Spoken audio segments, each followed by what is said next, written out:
Bubble Speck.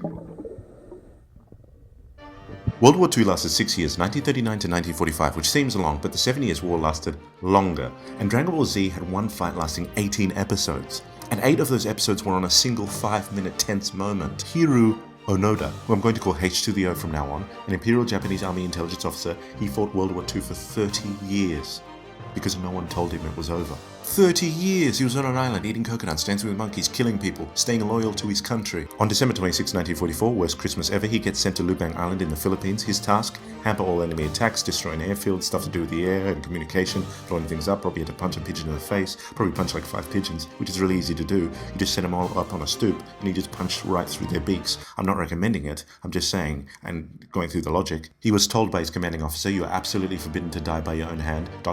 Under no circumstances are you to give up your life voluntarily, ...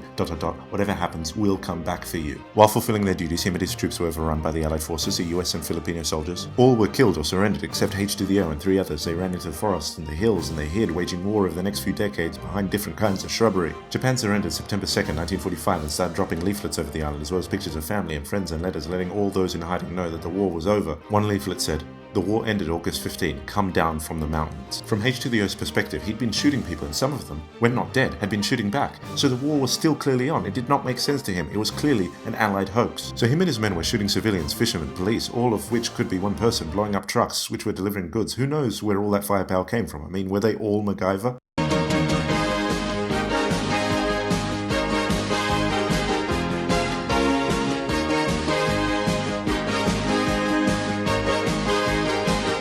So the other 3 members eventually died. Well, that's a given, they're mortal, but while hiding, one surrendered, 2 others got killed by authorities because they kept killing people. In 1974, Norio Suzuki, an adventurous young student who probably would have loved Pokemon and ICQ, who was, this is for real, looking for H to the O, a panda, and a Yeti, all in that order, and it's good the Yeti's last. He eventually found H to the O in some bush or something, told him that the war was over. H to the O still didn't believe him. This is 1974. This is insane. I have trouble waiting 10 minutes for the N train. Can you imagine waiting 30 years for the N train? Norio took a photo of H to the O to prove that he was still alive. Next step, Panda and Yeti. Norio then went back to the mainland to find H to the O's original commanding officer, who was now selling books. Yes, the guy that used to command him now sold Cat in the Hat. Whatever happens, we'll come back for you. On March 9th, his original commanding officer landed on Lubang Island. They found Hiroo Onoda, probably under a leaf or behind a newspaper with holes poked in it. His original commanding officer, coming into contact with Hiroo Onoda, was finally able to relieve him of all of his duties, allowing him to surrender and fulfilling his promise of coming back for him,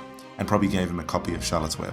Upon return, Hiroo Onoda, H to the O, got all of his back pay, which he refused but then kind of just took it anyway, donated most of it to charity as well as $10,000 to a school on Lubang Island because, you know, he killed everyone. So Hiroo Onoda killed 30 civilians, injured 100 others, which is pretty full on. So here's the thing, Hiroo Onoda captures everything we love about a protagonist. He's strong, he's focused, he can survive. He's like Goku from Dragonball Z, Goku level 2, nothing like Krillin. Krillin sucks. Goku. But he killed so many people and that has to be taken into account. Goku only kills weird androgynous aliens. We have to put ourselves in other people's shoes. Imagine if you're just sitting in a nice park eating a mango, sitting on a bench, and some guy just runs out from the forest and just stabs you in the stomach and just shouts, "For Emperor Constantine!" and just runs away. And as you're bleeding on the floor, you yell out, "Dude, Rome fell like 1500 years ago." And then he yells back, "I see no reason to believe you," and then does that to like 100 other people from a horse. That would suck. That would really suck. But if you're sitting in the park on a bench eating a mango, and some guy just runs out from the forest and just yells out, "For Emperor Constantine!" and it just gives you a muffin, and then just runs off, that would be awesome. In both situations, there is an endearing quality about the strengths of that person's belief and their loyalty and their convictions. But either way, a muffin from false pretenses is far better than an injury from false pretenses. My ethics lie with muffins,